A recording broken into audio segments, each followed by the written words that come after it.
Hi, this is Mike, and in this presentation, I will be mock teaching the next word reading strategy activity from page 72 of our textbook. In this activity, learners will see a text a few words at a time and try to predict the next word or phrase. This activity can be used for any level. The book suggests a 25-minute time frame, however, this presentation will be shorter. The focus of this activity is on making predictions about lexical and grammatical choices, which is essential to efficient reading. For this teaching presentation, my intended students are low intermediate L2 English learners between the ages of 12 and 16. Text I selected is an excerpt from a real article featured on CNN.com. I chose this text for this age group and this proficiency level because it features a real person in a real setting who's experiencing an unusual event involving UFOs, which is a theme that can be especially engaging for adolescents. It offers suspense, it sparks the imagination without being graphic or too mature, and it makes a great fit with Halloween just around the corner. The narrative is primarily in the past tense, uses mostly familiar vocabulary, along with a few abstract or descriptive words that can provide valuable teaching opportunities. Okay, class, we're going to do a fun little activity called the next word, and this is how it works. I'll tell you the title of the text, and that'll give you an idea of what the text is going to be about. Then I'll display the first two lines, and we'll talk as a class about how we think it's going to continue. I'll then reveal the rest of the text, but only in stages, as you try to predict what's going to come next. You'll work together as a class to complete the text, and I'll help guide you along the way. If we come across an unfamiliar vocabulary word, we'll talk about it as a class moving on to the next stage. And once the text is fully out there, we'll talk about how you can apply some of the reading strategies from today's activity to your own reading. And before we get started with the first two lines, let's take a look at the title, extraterrestrial. Do we know what that means? Yeah, it's like a big word for alien, right? You've seen the movie E.T. It was about an extraterrestrial or an alien. And then you might be wondering why this phrase, the truth is out there, has apostrophe marks around it. That's a reference to a show back in the 90s. It was called The X-Files, and it had to do with paranormal and extraterrestrial stories. And so think about, when we look at this text, what they mean by the truth is out there. Okay, here's the first two lines from the text. Let's give these a read. All right, let's talk about what we think is going to happen here. What is this all about? Yeah, there's something about somebody who believes in life on another planet. It's a cloudy day. The phones, the computers are glitching, like they're not working. It seems like we're going to hear a story about something really strange that happened. Let's see if we're right. Okay, let's look at the next line. What do you think fits in that spot? What do people finish when they've been working? Let's go back to this. Let's see. She's working at a gas station and mini mart. She's been working there for hours. What do you think fits in that spot? What do people finish? Chores? Yeah, maybe. Job? Could be. Shift makes sense. Let's move on. Where do you think Day is driving back to? Where do people drive back to when they're done with their work hours? And where do you think she's going? We know she's in Nevada, right? We saw that. So where do you think she's going the middle of? Yeah, middle of something, right? So she drove back to her home in the middle of the Mojave Desert. Well, that makes sense. People usually go home when they're done working, right? And we know that she's in Nevada, so that makes sense that she lives in the desert. What about the next line? What do you think you might have seen up in the sky? We know it's a cloudy day. What do you think? What's up there? Oh, she saw a cloud formation. Have you ever looked up at the sky at the clouds and thought that it looked something different than a cloud?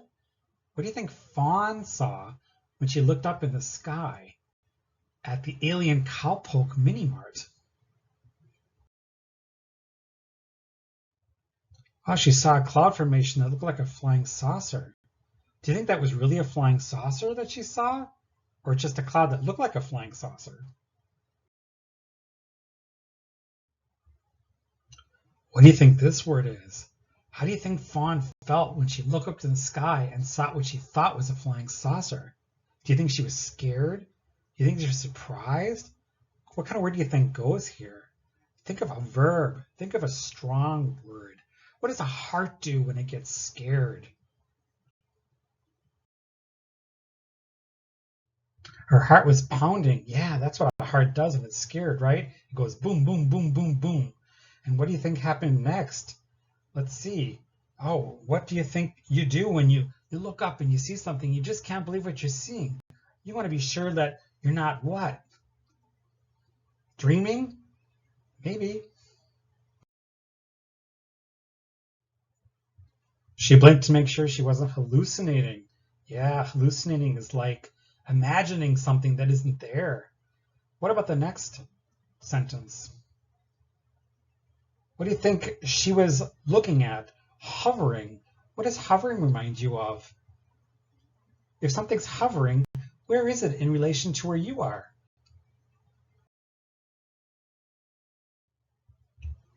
That's right, it was hovering right above her. She looked up and there it was, hovering above her. What about the next sentence?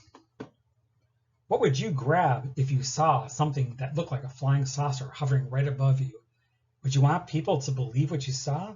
What would you go and get to prove that you saw what you saw? Now she grabbed her cell phone. And what do you think she did with the cell phone? What would you do with your cell phone if you saw something like that in the sky? Oh, she snapped some pictures. To snap pictures, it's another way of saying take pictures. And then what happens next here? The eerie, vivid. What would you take away from something so strange that you saw? What would be a lasting impression of that? What would you call that? A memory. Yeah, that's something you would never forget. You'd always keep that memory that you saw something so strange in the sky. And let's see, what about this last word here? An otherworldly, Encounter. Yeah, in this context, encounter is like an event or an incident. When they asked Fawn about this, she said it was just a weird, what? What do you think that is? Experience? Yeah, could be. Event? Certainly. Day? Yeah, that seems like it could fit. A weird day. Yeah, it certainly was. And then what do you think goes here? Alien spaceships are, she's talking about, think about like what you were saying about the clouds and how sometimes the clouds look like spaceships. Alien spaceships are in that shape. And what about this last part? What are those spaceships hiding behind? Think about what she saw when she looked up and saw something in the sky that reminded her of a spaceship. Clouds, yeah. Well, that makes sense. Fawn knows all about how spaceships hide behind the clouds. She saw it for herself. So let's talk about today's activity. What do you think helped you guess the missing words today? Was it the words around the blanks?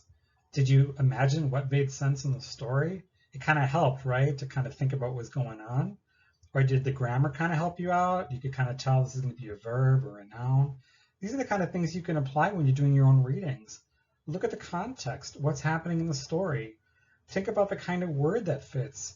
Does it make sense if it's a verb or a noun, an adjective? And use your own imagination and what you know about the world to help your understanding.